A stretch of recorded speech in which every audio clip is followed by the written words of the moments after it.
name is Joe Dowdle, and I am a retirement planner at Worth Asset Management. At Worth Asset Management, I get the opportunity to create customized retirement plans for people who are nearing or in retirement.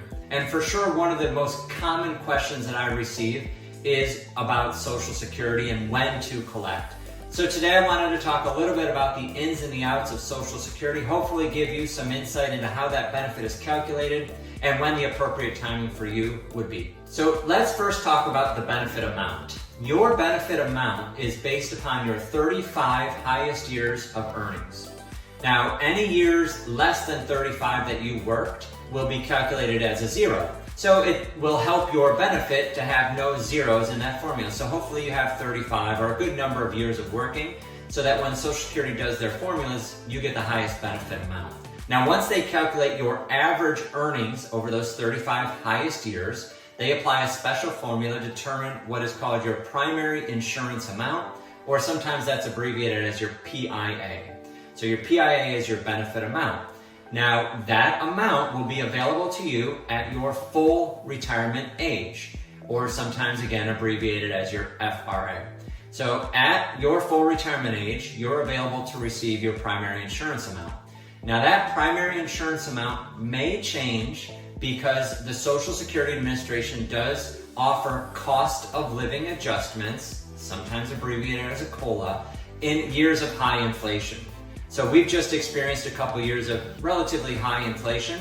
So for Social Security recipients or people who will receive Social Security benefit, that amount will rise because of the inflation and the cost of living adjustment. Now, I mentioned full retirement age as the age at which you will receive your primary insurance amount. Now, you may be asking, when is my full retirement age? Well, it depends on the year you were born. So this chart will show you that if you were born before 1954, your full retirement age is 66. If you were born in 1960 or later, your full retirement age is 67. And then, of course, there's a formula for years between 1954 and 1960 that will determine your full retirement age. Now, just because your full retirement age may be 67 or 66 in 2 months, you actually have more flexibility on when you choose to collect the benefit. You can collect that benefit anytime between 62 and 70. Now, if you collect the benefit prior to your full retirement age, you will have a discounted benefit amount. So the Social Security Administration essentially says, hey, you can collect early, but we're not going to give you as much. Now, the same is true on the other side. If you choose to delay your benefit, you can get an increased amount with a maximum increase amount of up to 32%. So should you choose to wait all the way up until 70, you may be eligible to receive 32% higher benefit amount than you would have if you had collected at your full retirement age. Now, you may be wondering, when is the best time for me to take benefits? Because again, we have a lot of opportunity between 62 and 70 on when to collect. And in my experience, there's 3 really big variables that determine when the best time for my clients is to collect their Social Security benefit. First is need. If you need the money, you need the money. I think that's pretty straightforward. Second is health.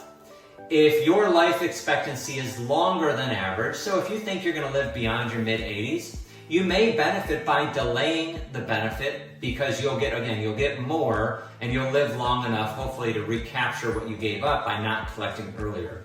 And then the third is emotion.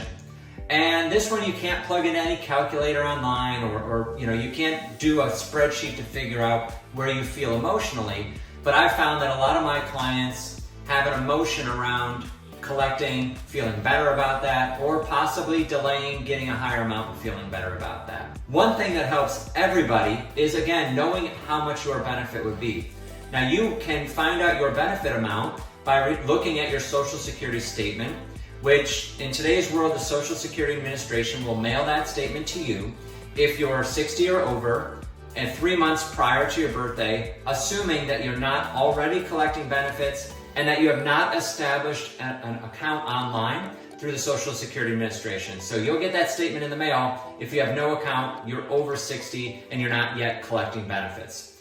If you've already established an account, which I think is a good idea for most people, you can go online and determine exactly what your Social Security benefit will be. based upon that statement. So one thing that I like to do with my clients is review that statement, not only to determine how much their Social Security benefit will be, but also it's a good idea to check your work history. Social Security Administration makes mistakes just like everybody.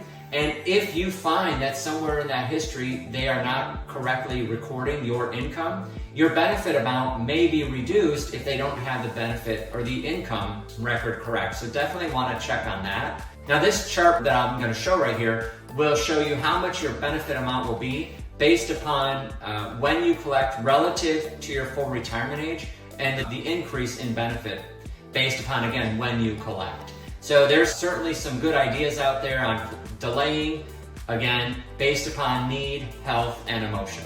Or possibly collecting early if there's a high need, if you're in poor health, or if you just sleep better at night, which sometimes that's a really big factor.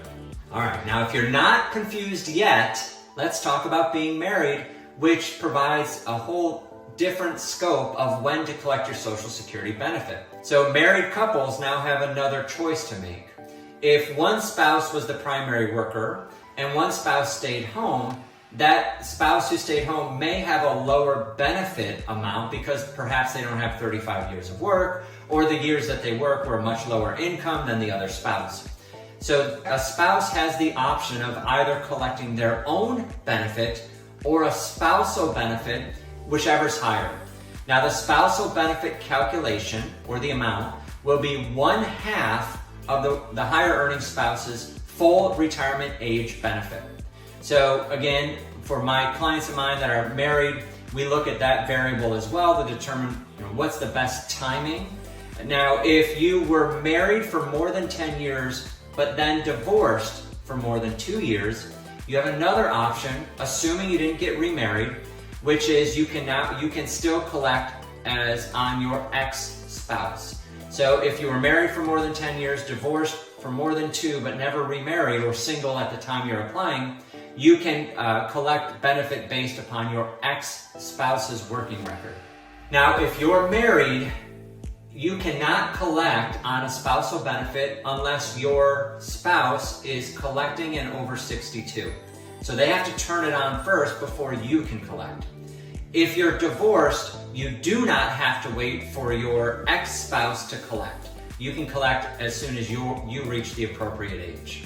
I've just begun to scratch the surface on the variables and items you should consider when it comes time for you to decide when to collect your Social Security benefit. There's a lot, so if you're confused, I understand. That's one of the reasons why I believe it's so important to work with a professional, someone like myself, who has been down this path. I've literally helped hundreds of people make this decision. So if you'd like to reach out, I'm happy to visit. There's no cost, there's no obligation. My contact information is here in my email. Just reach out if you want to talk about your Social Security benefit and when the right time to collect for you would be. Thank you and have a great day.